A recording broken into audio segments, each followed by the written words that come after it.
इसमें स्पष्ट कर दूं कि यहाँ जो महाविद्यालय चलते हैं वो एक नहीं 5 चलते हैं। 75 विद्यार्थी, जो 175 विद्यार्थी करीब हैं, उसमें 75 विद्यार्थियों का विद्यालय टोडरमल सिद्धांत महाविद्यालय के नाम से कुंद कुंद कहान ट्रस्ट चलाता है। फिर पहले 25 विद्यार्थियों का था, कुछ कम हो गए हैं।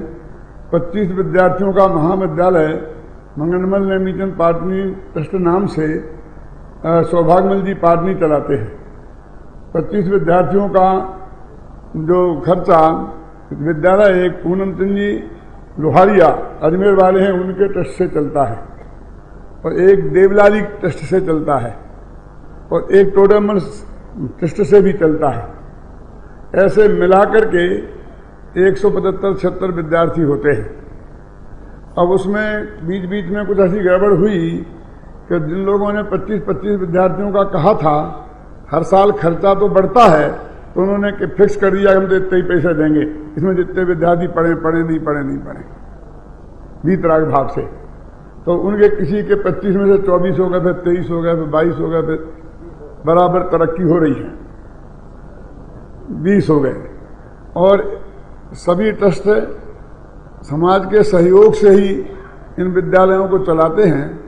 तो मेरे कहने का मतलब है कि ये भ्रम निकेला कुंद कुंद कहां ट्रस्ट चलाता है। ये वातावरण में होने से तकलीफ खड़ी होती है, क्योंकि दूसरे ट्रस्ट वाले जो चलाते हैं उनको इस बात का ऑब्जेक्शन होता है कि हम लोग करते हैं तो ऐसा क्यों ये कहा जा रहा है।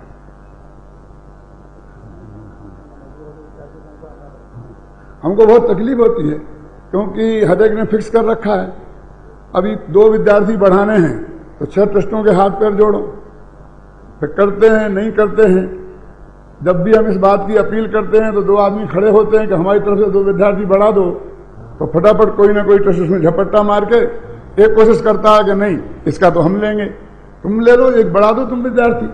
उसने तो अगला विद्यार्थी बढ़ाने के लिए ये पैसा दिया है, लेकिन वो विद्यार्थी बढ़ाना नहीं चाहते हैं और उसका पैसा लेना चाहते हैं। माने इसलिए इस बात का भी पूरा ध्यान रखा जाना चाहिए, और समाज को एक जानकारी सही जगदीश भाई आपको देनी चाहिए।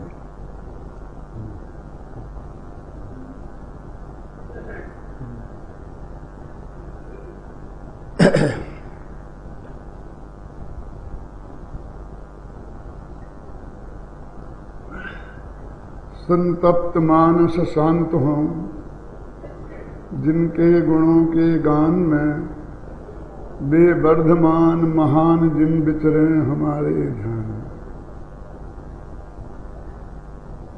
पुरुषार्थ से मोक्ष प्राप्ति संभव ये प्रकरण चल रहा है, जिसमें बीच में कल पाप बंध की प्रक्रिया क्या है इसके संदर्भ में थोड़ी चर्चा हुई थी।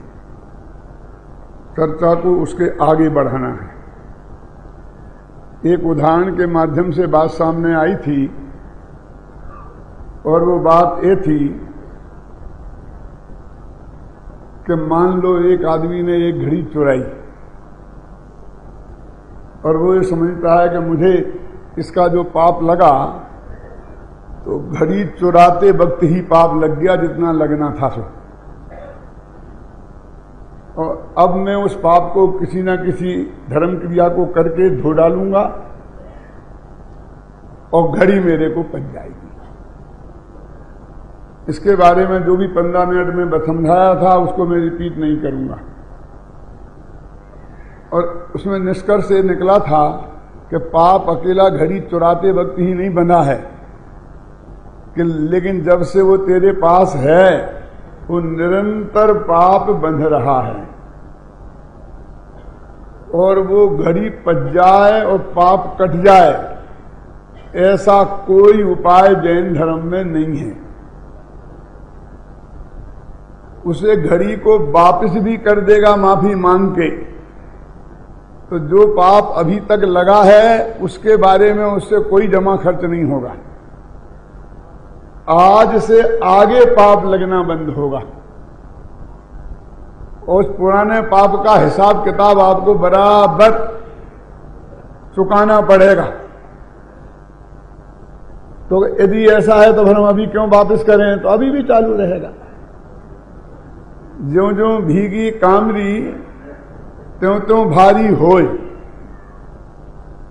और आप कोई पुण्य कार्य करके उस पाप को काटना चाहते हैं, ये भी संभव नहीं है, क्योंकि पाप की मैली पट्टी के ऊपर पुण्य की साफ पट्टी बन जाएगी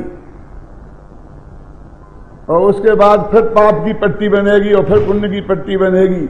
इस तरह पट्टियों के बंधन बढ़ते ही जाएंगे, क्योंकि वे आपस में एक दूसरे को काटते नहीं हैं। ये दोनों भाव बांधने वाले भाव हैं, काटने वाले भाव नहीं हैं, निद्रा करने वाले भाव नहीं हैं।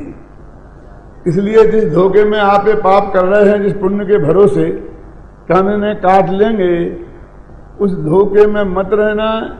ये बहुत भारी पड़ने वाले हैं। ये हुआ था एक चैप्टर। अब अगला चैप्टर कि वो जो आपको मान लीजिए पाप लगा था, वो घड़ी चुराने का, वो 1 किलो पाप लगा था। वैसे पाप किलो में लगता नहीं है, लेकिन अपन ने समझने के लिए उस बात को अपन इस बात को स्पष्ट कर रहे हैं कि 1 किलो पाप लगा था मान लीजिए। जरा मैं थोड़ा इस उदाहरण को बदलता हूं आपकी सुविधा के लिए, कि घड़ी चुराने से जरा बदलता हूं कि आपने एक गोली चलाई, सामने एक आदमी मर गया और उससे जो आपको पाप लगा वो 1 किलो पाप लगा। बात वही है, उस पर भी घटा सकते हैं, लेकिन वो जरा कठिन पड़ेगी, इस पर जरा सरल पड़ेगी, इसलिए थोड़ा मैंने ट्रैक बदला है। तो अब वो जो 1 किलो पाप हमें लगा उत्तम चंद जी, उसमें 3 कारण हैं। एक तो वो जीव मरा, इसके कारण कितना पाप लगा, और हमने उसे मारने का भाव किया, इसके कारण कितना पाप लगा, और हम उसे मार सकते हैं, बचा सकते हैं, सुखी दुखी कर सकते हैं, ऐसी जो हमारी मान्यता है, अभिप्राय है, उसके कारण कितना पाप लगा, ये बंटवारा हमें करना है। अब इस बंटवारे के लिए मैं आपको थोड़ा सा सहयोग करता हूं, जिससे आपको बंटवारा करने में सुविधा रहे। मान लो आपने गोली चलाई और वो आदमी के बगल से गोली निकल जाती कान के और नहीं लगती और नहीं मरता, तो आपको पाप कितना लगता, ये नक्की करो। मरा तब तो लगा 1 किलो पाप। गोली चला दी और आदमी नहीं मरा तो कितनी सुविधा आपको मिल जाती, उसमें कितना पाप कम लगता, इसके बारे में आप सोचो।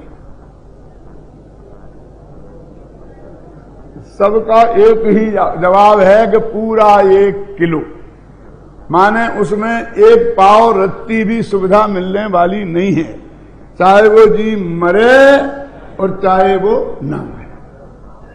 ठीक है, इसमें तो कोई मतभेद नहीं है कि नहीं, बिल्कुल ठीक है। तो इसका अर्थ ये हुआ कि वो जीव के मरने और नहीं मरने से पाप बंधने का कोई संबंध नहीं है, क्योंकि मरने पे भी 1 किलो और नहीं मरने पे भी 1 किलो। यदि 1 ग्राम भी उसकी मरने से लगता होता तो नहीं मरने पे 1 ग्राम तो कम होता ना। क्या ये तो आपने कई जगह सुना पड़ा होगा कि जैन धर्म तो भावों की प्रधानता वाला है, हमारा तो मारने का भाव हो ही गया, हमने तो कोई कसर छोड़ी ही नहीं, हमने तो गोली चला ही दी है, ये तो उसका भाग्य था, आयु कर्म शेष था, क्यों, और वो बच गया। तो इसका सीधा सच्चा अर्थ हुआ कि क्रिया का रंच मात्र भी फल जैन दर्शन में नहीं है। अब चाहे वो चोरी पर लगा लो, वो घड़ी की लगाना हो सुविधा के लिए, आप तो कि आपने घड़ी चुराई, चुराने का भाव किया और चुराने का अभिप्राय मान्यता रही और वहां 1 किलो पाप लगा, तो घड़ी चुराने का और जो घड़ी तुम्हारे पास है उसका कितना पाप, क्यों जी नहीं होती वो तो भी उतना ही लगता है। अब समझे, अभी एक निष्कर्ष पर पहुंचे हैं धन कुमार जी, कौन सा, कि क्रिया का कुछ भी नहीं है जैन धर्म में। जबकि आज की दुनिया में गवर्नमेंट की दृष्टि से, समाज की दृष्टि से सारा पाप पुण्य क्रिया का ही है। इसका प्रमाण क्या है? वो आदमी मरा तो पुलिस केस बनेगा, क्यों? मुकदमा चलेगा, गवाह सफा होंगे, और ये बात सिद्ध हो गई तो उसे फांसी लगेगी, ना तो आजीवन कारावास होगा ना। और यदि वो बगल से निकल गया और नहीं मरा तो बोलो क्या होगा? कुछ नहीं होगा, केस ही नहीं चलेगा। पुलिस कहेगी इस केस में दम ही नहीं है, मैं हम क्या चलाएं? पर चलाएगी तो केस चलने के पहले एक केस चलता है अदालत में, एक केस चलाने लायक केस है या नहीं। और जब कहती है जिसे मारने की बात की जा रही वो तो जिंदा है, तो वहीं फेल हो जाता और केस ही नहीं चलता। इसका मतलब यह हो गया कि जगत के हिसाब से क्रिया का ही पाप है। यदि वो क्रिया नहीं हुई तो तुम्हारे मन में कैसे ही भाव हो गए और तुम्हारा कैसा ही अभिप्राय रहे, उसके पास कोई दंड की व्यवस्था नहीं है, यानी उन्हें वो कोई पाप मानता ही नहीं है। और फिर क्यों नहीं मानता है, क्या है, मैं उस लंबाई में नहीं जाऊंगा। वैसे मैं अहिंसा वाले व्याख्यान में करता हूं, क्योंकि वो संभव नहीं है कि किस किस को करेंगे, अभिप्राय के आधार पर, भाव के आधार पर कोई भी जेल के बाहर नहीं रहेगा, लंबी प्रक्रिया है। लेकिन मतलब उससे मतलब नहीं है। कितना तो नक्की हो गया ना कि गवर्नमेंट तो एक्शन को ही पाप मानती है, काया में से पाप हो गए, क्रिया में हो गए तो ही पाप मानती है, अभिप्राय को और भाव को पाप ही नहीं मानती। तो जगत से तो हमारा किसी भी प्रकार से हिसाब बैठता ही नहीं है। अब जो जगत जैसी मान्यता वाले जितने धर्म हैं ना, उनसे बैठेगा। और जगत की मान्यता जैसे जो हमारे जैनियों में और हम में भी और मुमुक्षुओं में भी, आप कहें हम में तो कोई, मुमुक्षुओं में तो कोई नहीं होगा। आपको हमने एक मत से कह दिया ना कि नहीं मरेगा तो अब कुछ भी रियायत नहीं मिलेगी। अब यहां हम पे क्यों थोपते हो? क्यों? हमने तो एक मत से कह दिया ना कि वो जीव नहीं मरेगा तो भी 1 किलो पाप लगेगा। तो हम तो ऐसी मान्यता वाले नहीं हैं। तो फिर मुझे उत्तम चंद जी के रास्ते पे चलना पड़ेगा कि आप सच्चा छाती पे हाथ रख के देखो कि आपके पैर के नीचे आके कोई कीड़ा दब के मर जाए तो आपको कितना दुख होता है। आप अंदर में कितना गिल्टी कॉन्शियस फील करते हैं कि मेरे पैर के नीचे कीड़ा नहीं मरना चाहिए था।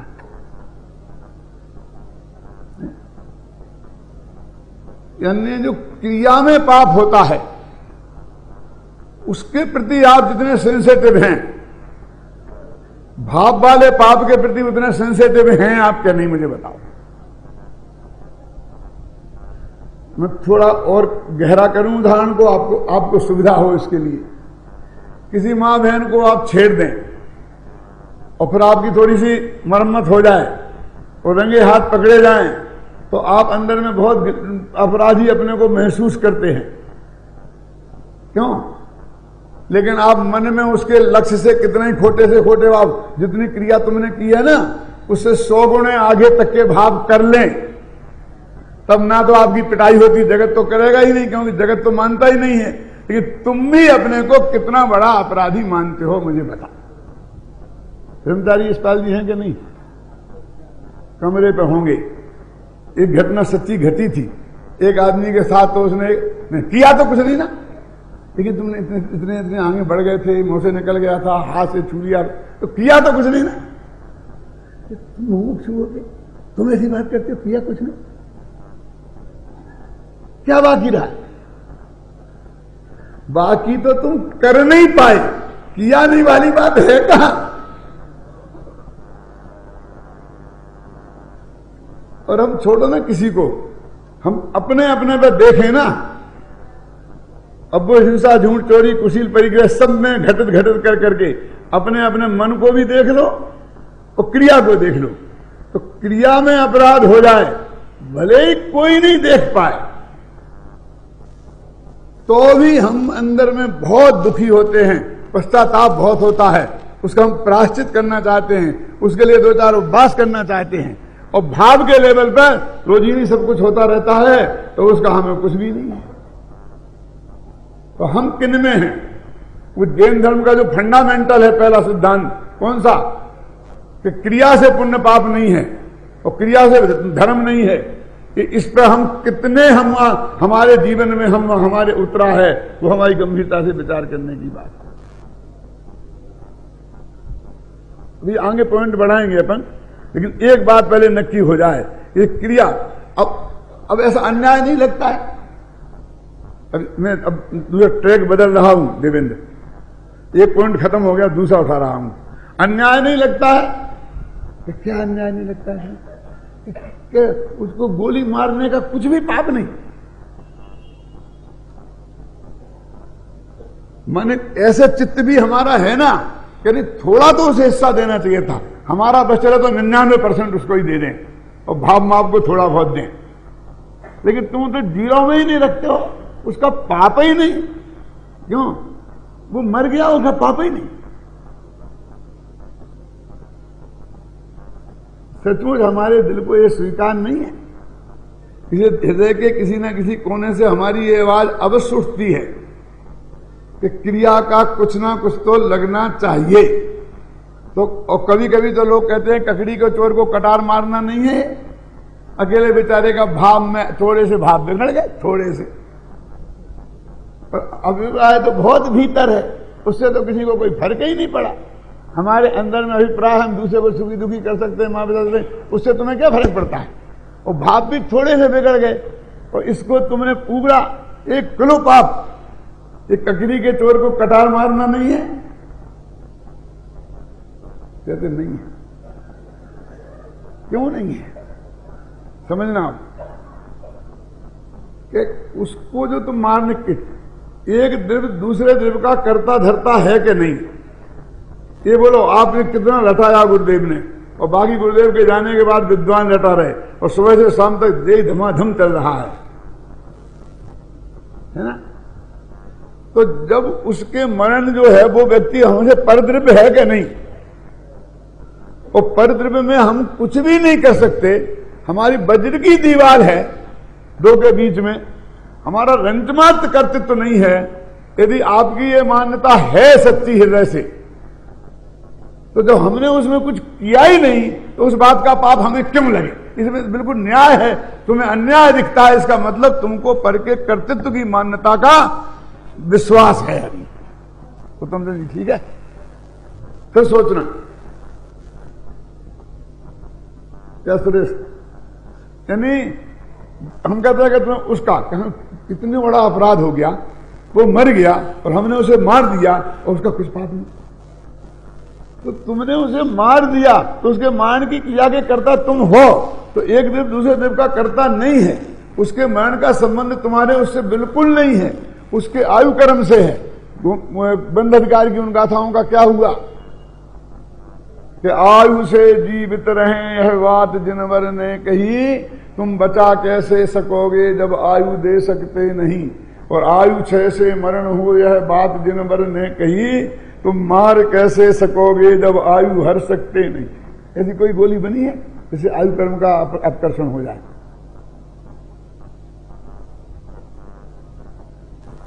यानी हमारे अंदर जो उसमें पाप पुण्य बुद्धि है, उससे कुछ पाप बंधना है, बनता है कि पुण्य बनता है कि धर्म होता है, ये इनडायरेक्ट वे में पर में कर्तृत्व की बुद्धि रूप महामिथ्यात्व है। सारा कर्ता कर्म अधिकार इसके विरुद्ध लिखा गया है, क्योंकि आपने माना ही नहीं कि हम उसमें कुछ कर ही नहीं सकते, करते ही नहीं है, आज तक किया नहीं है, कल करेंगे नहीं, आज कर नहीं सकते। ये माना होता तो ये प्रश्न तुम्हारे चित्त में कहां से उखड़ता कि थोड़ा तो मिलना चाहिए उसको। क्यों? तो थोड़ा किया, यानी उसमें 1 ग्राम पाप यदि बंधे क्रिया से, तो 1 ग्राम हमने किया ऐसा माना जाएगा ना। वो नहीं करे और फिर पाप बंधना चाहिए, ये कहां से लाए?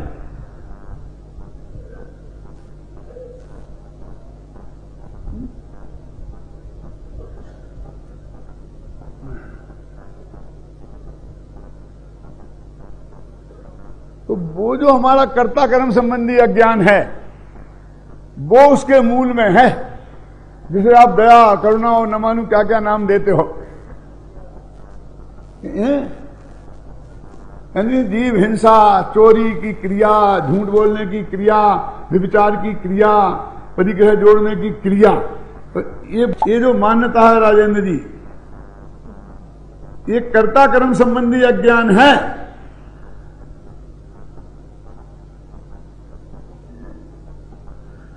चलो अभी तो निपट लेते हैं कि उसका तो कुछ नहीं है, एक दफा कर लेते खत्म।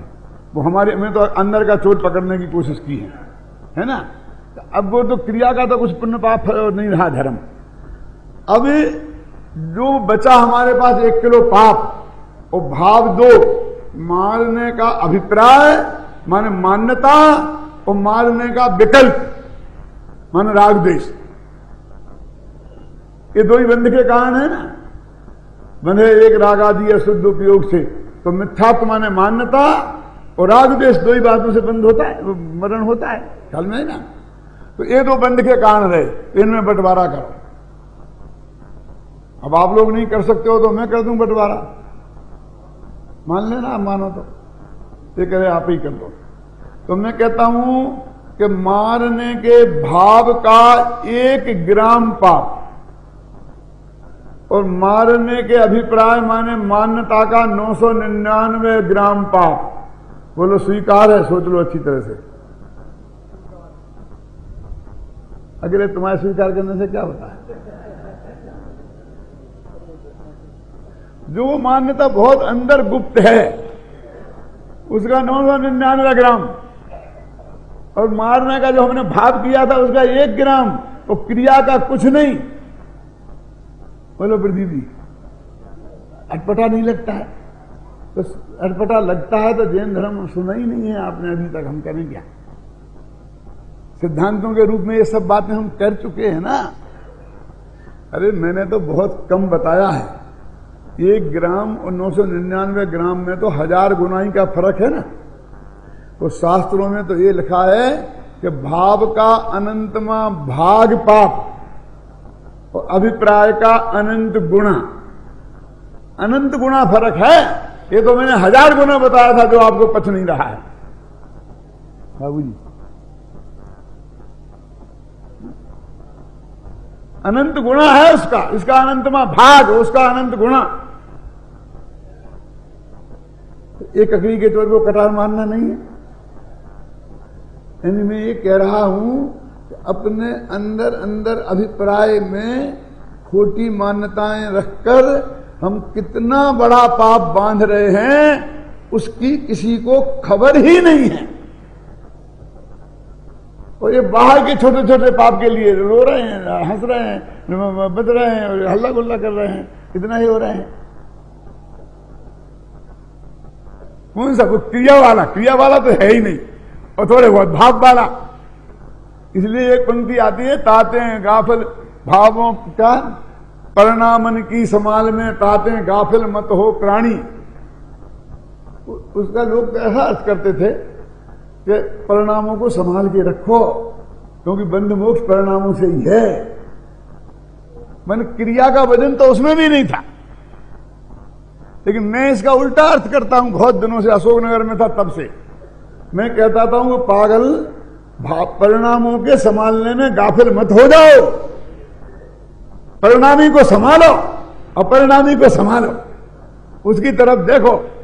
तुम तो परिणामों के संभालने में गाफिल हो गए, सारी जिंदगी खराब कर दी। क्या जो अर्थ है ना, परिणाम ताते परिणामन की संभाल में, ताते गाफिल मत हो प्राणी। मैंने तू संभाल, ये क्या कह रहे? तू गाफिल मत हो, मैंने उसी में नहीं लगा रहे, ये क्रिया में ना लगा रहे, और परिणामों में, वर्तमान परिणामों के भरोसे नहीं लगा रहे। जो त्रिकाल अभिप्राय अंदर में पड़ा है उसको देख, जो अनंत दुख का कारण है। ये अन्याय लगता है ये तो। अब क्या है, हम कि ऊपर से कोई ज्यादा पापी होगा, कोई कम पापी होगा, वो अभिप्राय के भीतर में यदि मिथ्या दर्शन जब तक है तब तक तो सब बराबरी के हिस्सेदार हैं। तो हमको ये बहुत बुरा लगता है कि सब हमारी बराबरी पे हो गए, हमको क्रिया कांड कर करके मर गए। पूजा पाठ करके वृद्धोपवास कर करके मर गए, और इनने नहीं करे, और ये भी हमारी बराबरी पे हो गए, तो वैसा ही हो गया ना, किसी बट्टा तो लगा ही नहीं, सभी एक ही भाव बिक गए। पहले जमाने में बैलों पर माल लाद कर एक गांव से दूसरे गांव में ले जाते थे बिक्री के लिए, क्योंकि रोड अच्छे नहीं थे, बैलगाड़ियां चल नहीं सकती थी, ख्याल में आई ना, तो बैलों पर लाद लाद करके, तो किसी के पास 100 बैल होते थे, किसी के पास 200 बैल होते थे, किसी के पास 2-4 ही होते थे, अमीर गरीब सब होते थे ना, और ग्रुप बना करके चलते थे, क्योंकि रास्ते में डाकू लोग लूट लेते थे। वहां से आते थे मानो बुंदेलखंड से, जहां सामर तक नमक लेने, सामर है ना, यहां तक आकर माल लाते थे, भर के यहां बेचते थे, और सामर से नमक लाद के ले जाते थे, वहां ले जाते थे। इधर गुना के पास सौड़ौरा है ना, वहां के रास्ते से आते थे, रास्ता भी बना हुआ है आज तक, कोटा वहां से इस रास्ते से आते थे। तो एक बार क्या हुआ कि जंगल में सारा माल उतार के जमीन पर रख दिया, और बैलों को जंगल में घास चरने छोड़ दिया। इतना घास का साथ में ले सकते थे, जंगल में ही चराते थे। तो बदमाश डाकू लोग आए तो सारे बैल चुरा के ले गए। अब उनमें एक गरीब आदमी था, उसके पास 2 बैल थे, बिल्कुल मरियल मरियल।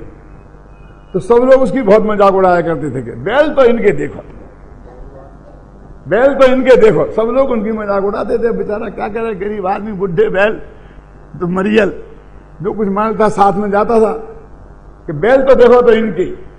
फिर सारे बैल ले गए, तो सब बैठ के वहां रोते थे, क्योंकि बैल चले गए तो माल जंगल में पड़ा है, अब माल भी नहीं ले जा सकते, तो वो भी गया।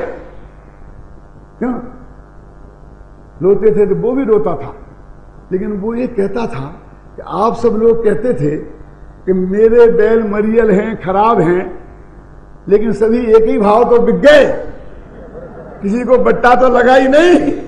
अरे भले आदमी मेरे तो छोड़ जाते, मरियल का है तो ले गए। क्यों?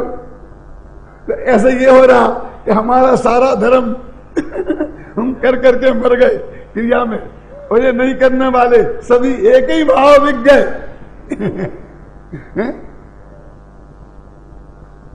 ये जो कर्मबंध की जो प्रक्रिया है, ये हमें अन्ना जी ने तो समझा ही नहीं। ये सब तो कर्म कैसे बनते, बिंदशक्ति और निकाचित में उलझाए रहे हमें। मैंने कहा बहुत मैं समझाऊंगा, वे क्या समझाएंगे? क्या समझ में है ना? अभी अपन आगे बढ़ते हैं थोड़ा, कि वो जो बनाना है 1 किलो पाव, तो उसमें भावों का कितना उसका, तो वो अन्याय नहीं है। क्यों? मारे तो न इसने भावों वाले ने एक भी जीव को, और न अभिप्राय वाले ने, तो मरे तो अपने आप ही है, समझ गए ना?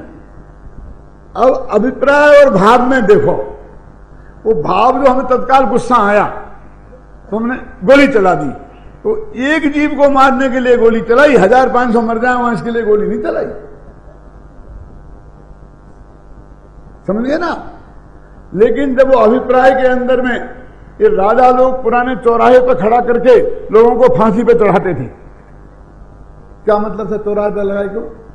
फांसी घर में फांसी लगा दो ना, कि नहीं सारी दुनिया देख ले कि जो मेरा विरोध करेगा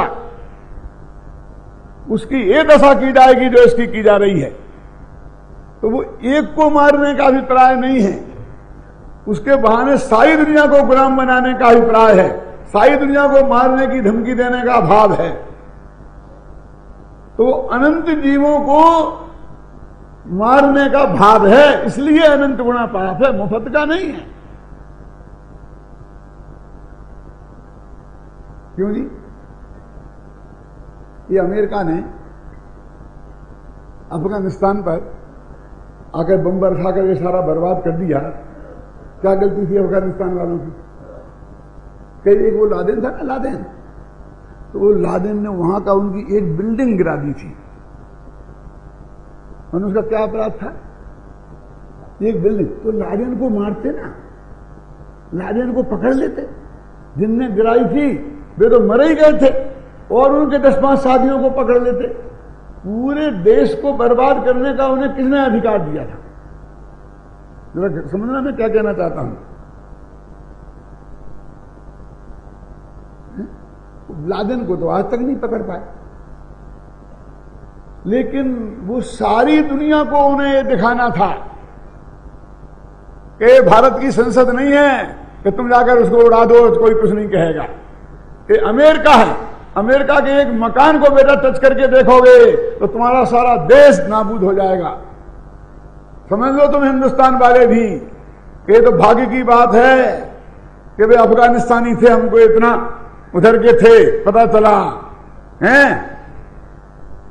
एक दाढ़ी वाले ने किया तो बेचारे अपने पंजाबी दाढ़ी वालों को अमेरिका ने दुर्दशा कर दी। क्यों? ये दुर्भाग्य से कोई अपने यहां का आदमी होता उनमें तो आज अपन भी अफगानिस्तान जैसे हो गए होते। सारी दुनिया को चेतावनी है कि ये समझ लो, ये अभिप्राय है, क्योंकि जिसने गिराया उसको मारने का कहां है, वहां वो कहां है, वो तो गरीब मर रहे। वो जानते हैं कि जिनको हम बम गिर रहे, जिनके ऊपर, जिनके घर बर्बाद हो रहे, जिनकी मां बहन की इज्जत लुट रही, उनने एक ने भी ये अपराध नहीं किया है। क्यों? तो सद्दाम को भी दुनिया देख लो, मुसलमान देख लो, हिंदू देख लो, क्यों क्यों? ये जो अभिप्राय की खोट है कि सारा विश्व मेरा गुलाम है, सारा विश्व ये देख ले कि जिसने हमारी तरफ आंख उठा के देखी, अकेली उसकी आंख नहीं, दुनिया में नक्शे में उसका नामो निशान नहीं रहेगा। तो इसको बोलते हैं अभिप्राय की। बोलो, मैं तो अमेरिका में पूछता था लोगों से कि बुश साहब कहां जाएंगे, कौन से नरक में जाएंगे? अब क्या करें, 7वीं में भेजना पड़ेगा, 8वां तो है नहीं ना।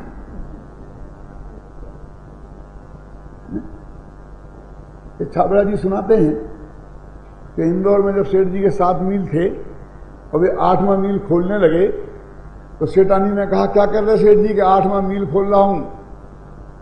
8वां मील खोल रहे हो कि हाँ, तुम्हें मालूम नहीं है कि नरक 7 ही हो।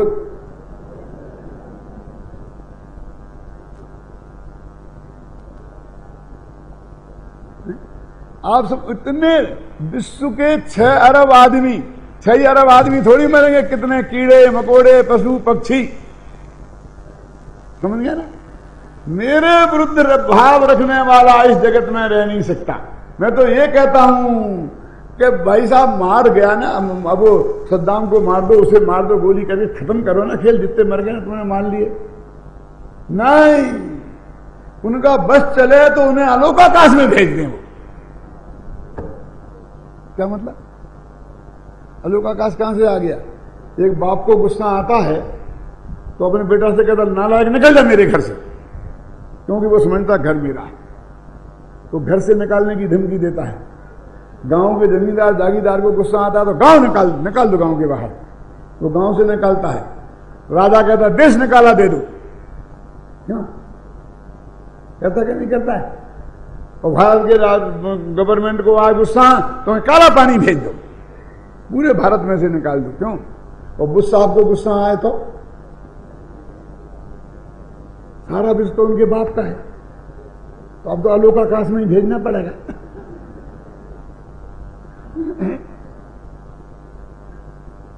ये अभिप्राय का अंतर समझे आप। अकेले बुश की बात नहीं है, घर घर में बुश बैठे हैं।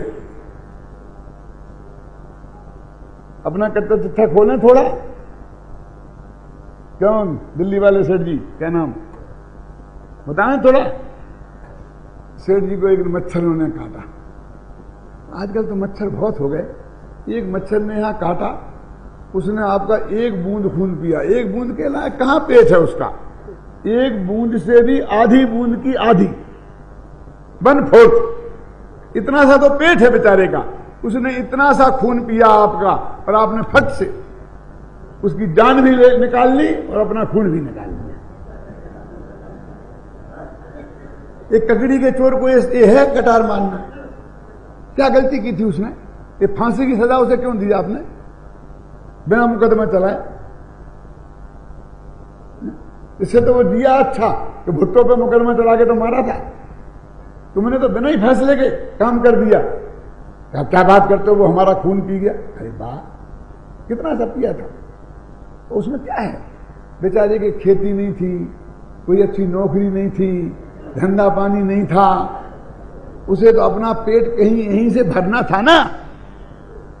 उसके पास तो मरने के अलावा कोई चारा नहीं था, चाहे वो भूखों मर जाता या तुम्हारे चांटे से मर गया। तुमसे कोई बैर विरोध नहीं था, इसके कारण उसने तुम्हारा खून नहीं पिया था, उसने तो अपना पेट भरा था। क्यों? और आपने इतनी बड़ी सजा दे दी। अरे ये तो बहुत छोटी है, आजकल मच्छर बहुत हो गए हैं। तो डीडीटी को बुलाना, उस डीडीटी वाले को छिड़कवा देना, सब कमरों में डीडीटी। अब डीडीटी छिड़कवाओगे सेठ जी, अकेले मच्छर मरेंगे, मक्खियां नहीं मरेंगी, और जितने कीड़े मकोड़े घर में होते हैं वे मरेंगे कि नहीं मरेंगे सब। तो इन सब ने क्या अपराध किया था आपका? एक मच्छर ने पाव बूंद खून क्या पिया कि आपने पूरे घर के कीड़े मकोड़ों की सफाई कर दी। क्यों? और इतने से ही क्या हुआ? दुर्भाग्य से यदि आप म्युनिसिपैलिटी के अध्यक्ष हुए तो पूरे जयपुर में डीडीटी छिड़कवा दो, एक मच्छर नहीं रहना चाहिए। हमारा जो जयपुर मच्छर फ्री होना चाहिए। और चूहे ज्यादा बढ़ गए हों तो एक चूहा मार के लाओ, 10 रुपए का इनाम लाओ। सूरत के चूहे मरवाने के लिए बेचारे प्लेग भाई आदमी मरे हों चाहे नहीं मरे होंगे, करोड़ों चूहे मर गए। क्यों? ये क्या है? ये अभिप्राय का दोष है सब, कि जो हमें जरा तकलीफ पहुंचा सकता है, जबकि एक दिन दूसरे को तकलीफ पहुंचाता नहीं है, बस उसको इस जगत में रहने का अधिकार नहीं। और दुर्भाग्य से यदि प्रधानमंत्री बन गए तो सारे देश में की एक भी कीटाणु नहीं बचे। और गांव गांव में दीवारों पर लिखवा दो कि कोई आदमी मलेरिया का मरीज लाएगा तो 1000 रुपये इनाम दिए जाएंगे। कहने का मतलब इस सरकार की घोषणा है कि हमने सारे देश को मच्छरों से रहित कर दिया है। बोलो, ये सब लोग कौन हैं? ये बुश से कम थोड़ी हैं। बुश के बगल में कुछ सीटें इन लोगों को भी रिजर्व करनी पड़ेगी। जहां बुश को भेजेंगे वहां ये लोग भी तो जाएंगे कि नहीं? कि हमारा ये अभिप्राय है कि हमारे विरुद्ध जो खड़ा हो गया बस वो खत्म। तो वो अनंत गुणा जो पाप है वो अभिप्राय का, वो कोई अन्याय नहीं है, वो वस्तु के स्वरूप के अनुरूप है, अनुकूल है। तो बंटवारा हो गया 1 किलो पाप का। कितना क्या रहा फाइनल? कि क्रिया का रंच मात्र भी नहीं, चाहे वो घड़ी चुराने की हो और चाहे वो आदमी को मारने की हो, है ना। और भाव का अनंतमा भाग, और अभिप्राय का कि मैं सूझे वो सुखी दुखी कर सकता हूं, मार जला सकता हूं, इसका अनंत गुणा पाप लगता है। जब पाप का गणित निपटा, 2nd चैप्टर क्लोज, अब 3rd चैप्टर अभी तो है ना समझ। चलो अब पुण्य का हिसाब भी समझ लें। अभी तो मैं केवल बंध का समझाऊंगा, और फिर कल नंबर आएगा पुण्य उदय का। कि उदय का क्या हिसाब किताब है, भाग में जाना, समझे ना। पुण्य का कैसा होगा कि हमने गोली चलाई और वो आदमी नहीं मरा, अथवा समझ लो कि किसी ने गोली चलाई और उसने उसे मारने की कोशिश की, और हमने ऐसा बीच में उसका हाथ हिला दिया कि हम बीच में आ गए, कि हमने उसका हाथ पकड़ के खींच लिया, किसको? जिसमें गोली मारी जा रही थी, और हमने उसे बचा लिया, तो हमें पुण्य बना। वो भी 1 किलो बना। कितना बना? 1 किलो पुण्य बना, क्योंकि हमने उसे बचा लिया। अब इसमें बंटवारा करें तो वो पाप जैसा। अब तो काम सरल हो गया ना, एक बंटवारा अपन ने कर लिया, दूसरा सहजता से हो जाएगा। तो थोड़ा फिर सहयोग करता हूं मैं, क्यों जी? आपने बचाने की बहुत कोशिश की, और फिर भी यदि वो गोली लग के मर जाता तो आपको कितना पुण्य लगता? वही 1 किलो पूरा।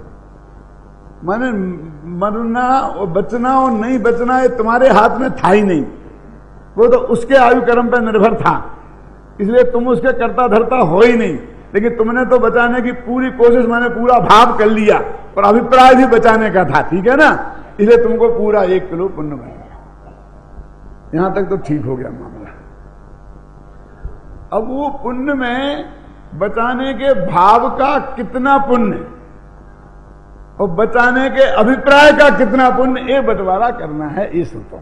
2 मिनट रुकूंगा, मैं सोच लेना सब अपने मन में इसका उत्तर, फिर मैं जवाब दूंगा। वो तुम्हारे पास उदाहरण है पाप का, है ना। पुण्य तो 1 किलो पूरा का पूरा लगा है। कितना रखें भाई साहब, मैं ही बताऊं?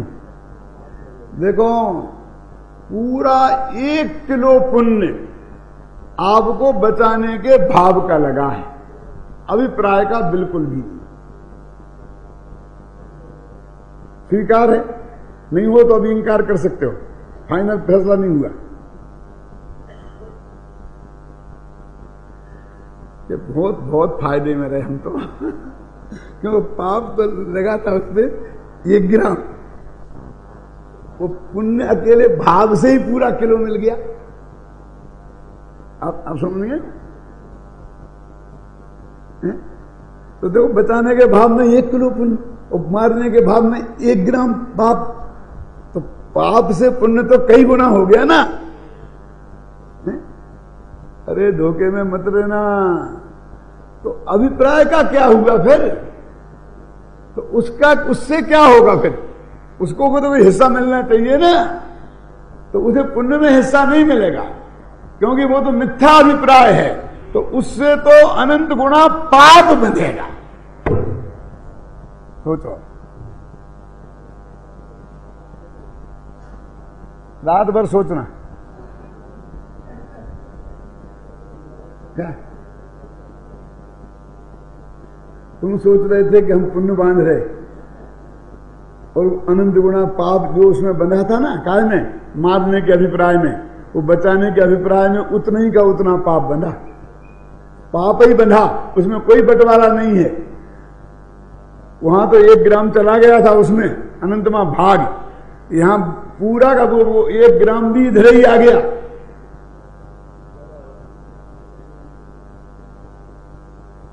अनंत गुणा पाप बना, 100 ग्राम पुण्य बना, और क्रिया से कुछ हुआ नहीं, भाव से पुण्य बना, बचाने के भाव से पुण्य बना, और बचाने के अभिप्राय से पाप बना। ये तो बहुत ही गड़बड़ है। ऐसा जैन धर्म हमें मान्य नहीं है। तो सोच लो, एक धर्म मान्य हो तो ठीक है, नहीं हो तो नहीं ठीक है। सारा जगत नहीं करता है, जो स्मारक के बाहर बैठे हैं, तो तुम भी मत करो, हमें क्या फर्क पड़ना है। वो नहीं करता, जैसे तुम भी उस दृष्टि में आ जाओगे, हमें तो क्या फर्क पड़ना है। लेकिन अन्याय नहीं है। क्यों?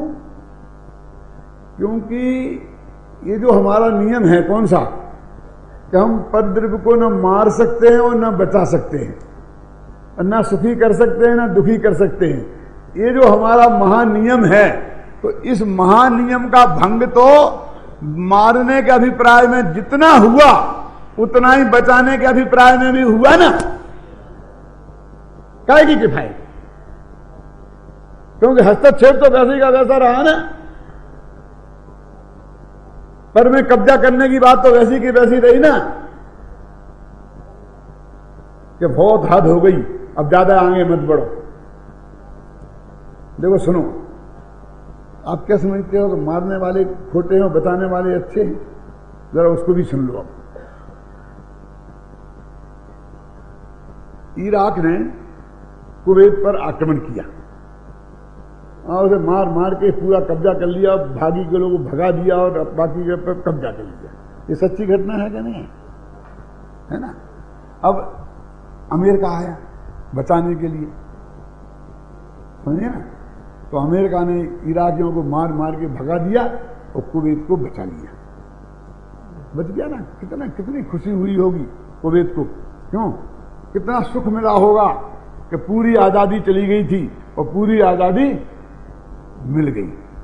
अब जरा सुख देखो, कितना बढ़िया सुख मिला। फिर वो अमेरिकन बोले कि अभी तो हमने इन्हें मार के भगा दिया और हम अमेरिका गए तो फिर तुम्हारी धुनाई करेंगे, वो घुसाएंगे, फिर क्या करेंगे? हमारी मेहनत भी बेकार जाएगी तो तुम्हें ये गुलाम बना लेंगे। बात तो सच्ची। तो हम तुम्हारी रक्षा के लिए परमानेंट रहेंगे। बोले क्या फर्क पड़ा? इराक के गुलाम भाई के अमेरिका के हो गए, ये बचाने का परिणाम देखा आपने? अभी सुनो और पूरी बात, हम आपको बचाने के लिए यहीं रहेंगे। मैं आपसे बहुत बात बोलता हूं, शायद आप नाराज हो जाएं, लेकिन हो जाना एक दफे। क्यों जी? क्या नुकसान था? इराक ने उस पर कब्जा कर लिया था, कुवैत पे, वो अपने में शामिल कर लेता तो बड़ा देश हो जाता। क्या तकलीफ होती कुवैत वालों को? उनका भी 5 MP होते, उनके भी मिनिस्टर होते, उन्हें भी राष्ट्रपति चुनने का अधिकार मिलता।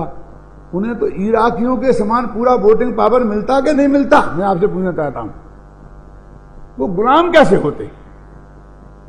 जो स्वतंत्रता का चुनाव में पाकिस्तान को अपने हिंदुस्तान में शामिल हो गया, तो पाकिस्तान गुलाम कैसे होगा? क्यों? वहां के लोगों को अधिकार मिलेगा वोट डालने का कि नहीं? वहां की जनता के हिसाब से MP चुने जाएंगे कि नहीं? वहां का लोग राष्ट्रपति प्रधानमंत्री बन सकेंगे कि नहीं? और यदि उसका नाम गुलामी है तो राजस्थान गुलाम है, गुजरात गुलाम है। वो तो हमारे हिंदुस्तान देश का एक वैसा ही हिस्सा हो जाता ना, बिल्कुल आजाद। वो पहले कहते हैं इराक का कुवैत था भी, जैसा अपन कहते हैं पाकिस्तान बांग्लादेश अपना ही था पहले। खैर इतिहास में मत जाओ, लेकिन क्या होता बुरा से बुरा मुझे बताओ। 150 वर्ष बाद तो वे सब एक से ही नागरिक हो जाते। 10-5 साल थोड़ी तकलीफ पहुंचाते, मान लो कुछ करते, लेकिन बाद में तो सब एक से ही नागरिक एक गांव के हो जाते कि नहीं? सिक्किम अपने में आ गया तो सिक्किम को क्या प्रतंत्र शामिल हो गया ना? सिक्किम का कौन सा शामिल हो गया था? यानी वो होता तो कुछ नहीं होता, और अब क्या हुआ वो देखो। क्योंकि अमेरिका में तो शामिल हो नहीं सकता, अमेरिका के राष्ट्रपति को तो उसे वोट डालने को मिलने नहीं है, वहां की संसद के तो मेंबर में बन नहीं पाने हैं। समझ में आया? अंतर समझ में आया ना? पाकिस्तान में ऐसे ही कब्जा अमेरिका आगे कर ले बचाने के नाम पे, तो पाकिस्तान गुलाम होगा? अपने में शामिल होने में गुलाम होगा कि उनके में, उनके बचने में गुलाम होगा? बोलो, हारने में गुलाम होगा क्या वो अमेरिका के सहयोग से जीतने में गुलाम होगा? अब सुनिए फिर क्या हुआ कि ये हमारे सैनिक आपके यहां रहेंगे और आपकी रक्षा करेंगे। कि साहब ये तो बहुत बढ़िया बात है, तो इनकी तनख्वाह आपको चुकानी पड़ेगी। अब वो तनख्वाह डाल लो में, अब हिंदुस्तान के एक सैनिक को ऊपर 5,000 रुपया देते, और अमेरिका के सैनिक को $5,000 दो। अभी तो कमर टूट जाएगा। ये पाकिस्तान में रुक जाएंगे रक्षा करने के लिए, और डालरों के हिसाब से वो उनकी तनख्वाह मिले। क्यों? अब कुवैत वालों को वो तनख्वाह चुकानी पड़ रही है उनकी। अमेरिकी डॉलरों में उनकी तनख्वाह चुकाओ, कुवैत तुम्हारी सुरक्षा करेंगे। कि ये हमारी रक्षा करेंगे तो जो हमारी आज्ञा मानेंगे ना, कि नहीं तुम्हारे नहीं मानेंगे, तुम्हारे थोड़ी है सैनिक, तो हमारे हैं। हम जो आज्ञा देंगे वो मानेंगे। कौन? हमें आज्ञा देंगे कि इनके कुवैत के राष्ट्रपति को पकड़ लो, तो पकड़ लेंगे, तुम्हारे प्रधानमंत्री को जेल में डाल देंगे। आज्ञा मानेंगे उनकी, तनख्वाह चुकाएंगे ये डॉलरों में। कितनी बढ़िया सुरक्षा भाई। अब समझ में आए ना कि उसमें बराबर पाप लग रहा तो मुफ्त का नहीं लग रहा। इस सुरक्षा के नाम पर क्या होता है? क्यों? कि भैया हम करें क्या, हमारे पास तो इतने पैसे ही नहीं है, हम तो अपने चपरासियों की तनख्वाह नहीं चुका पाते हैं। अब तुम्हारी अमेरिकी डॉलरों में इन सैनिकों की तनख्वाह चुकाएंगे कहां से? तो तुम चिंता मत करो, हम तुम्हारा तेल निकाल लेंगे। तो तेल निकालने का अर्थ आप हिंदी वालों को समझाने की कोई जरूरत नहीं है। क्या होता है? क्यों तेल निकालने का अर्थ समझते हैं आप? क्या तो उनके सारे तेल के कुएं खाली हो रहे हैं। घबराओ मत, पाकिस्तान को बचाने कोई नहीं आएगा अमेरिका, कभी भी नहीं आएगा। क्यों? कि पाकिस्तान में तेल नहीं है, निकालेंगे क्या? वे तो ईरान को बचाएंगे, इराक को बचाएंगे, सब उनको ही बचाएंगे। जहां जहां तेल है। अब अंदाजा मैंने सब अमेरिका में ये सुनाया है सबको, एक एक गांव में। अब मेरी रिपोर्ट बोर्ड बन गई होगी तो शायद मेरी कोई आतंकवादियों में शामिल ना हो जाऊं, लेकिन मुझे क्या करूं, मेरे पास कोई दूसरा उपाय नहीं है इस महासिद्धांत को समझाने का। बोलो, अब आपको जो बचाने के भाव का अनंत गुणा पाप लगा जतीश भाई, इसका न्याय आपके ख्याल में आया कि नहीं आया? आचार्यों ने इतने वर्ष पुराने ऐसी बातें कही, सर्वज्ञ भगवान की वाणी में आई है, तो ऐसी बात होगी। हमको लगता अन्याय है बचाने का भाव का अभिप्राय रखा, इसमें भी पाप बने, इसमें पाप बने, बचाने के अभिप्राय में पाप क्यों बने? बचाने के भाव से पुण्य बनता है और बचाने के अभिप्राय से पाप बनता। कैसी गजब बात है, तो वो मिथ्यात्व है ना, तो मिथ्यात्व संबंधी बंध तो सब पाप ही होता है। और इसमें तो जो चारित्र मोह में तो पुण्य पाप का भेद है, और दर्शन मोह में तो पुण्य पाप का भेद ही नहीं है। इसलिए पुण्य तो यहां इसलिए बन जाता है कि वो भेद है। अब हिसाब लगाओ पाप बंद का, जो मैं कह रहा था पाप बंद का। अपन क्या समझ रहे हैं कि हम कितना पाप बांध रहे हैं और कितना काट रहे हैं, और जरा जरा से पाप के लिए लड़ रहे हैं क्या? अब एक कि वहां तो क्रिया में नहीं था, समझे ना, तो भाव में, फिर अभिप्राय का, और फिर ये बचाने के भाव में भी पापई, मारने के भाव में भी पापई, मारने के भाव में अभिप्राय, अभिप्राय में पाप, बचाने के अभिप्राय में पाप। तो पाप का तो ढेर लग रहा, तो पुण्य तो कितना ज्यादा। वो बीच में जरा बचाने का भाव आ गया था तो उसमें अपन ने 1 किलो दे दिया था आपको पूरा। तो पुण्य और पाप का अनुपात क्या है देख लो, कि सजा तो ऐसी नहीं दिखती है। हम तो नरक से स्वर्ग में जो डबल काल बिताते हैं, अरे फिर वो महानिगोद में जाएंगे ना, उस पाप का फल तो निगोद है ना, जो अनंत काल तक बिताओगे। क्योंकि ऐसा नियम है, 30 पर्याय में आते हैं तो 2000 सागर को निकलते हैं ना, तो 2/3 स्वर्ग में जाते हैं, 1/3 नरक में। तो हम तो पुण्य का फल भोगते हैं स्वर्ग में जाकर के, और तुम कहते इतना पाप। अरे पाप का ढेर, तो वो जो पाप बता रहे हम, उस पाप को तो निगोद में भुगतना पड़ेगा अनंत काल तक। भाई साहब, तुम यहां कहां 2000 सागर का हिसाब लगा रहे? वहां में तो ये है ही नहीं तुम्हारे पुनरक स्वर्ग। क्यों? क्योंकि निगोद में। तो हम अब कल्पना करो, हम कितना पाप बांध रहे और कितना पुण्य बांध रहे। अब बस अब जरा सी क्रिया बदल दी और हम अपने को धर्मात्मा मान के बैठ गए, जबकि उसमें न पुण्य था, न पाप था, न धर्म था। थोड़े से भाव बदल गए, उसमें जरा सा पुण्य था। अभिप्राय की कोई बात ही नहीं करना चाहता है, अभिप्राय की कोई चर्चा ही नहीं है। जहां इतना ढेर सारा पाप हम निरंतर बांध रहे हैं और निरंतर बन रहा है, तो ये पुण्य पाप के बंधने का ये हिसाब है। अभी उदय की बात कर।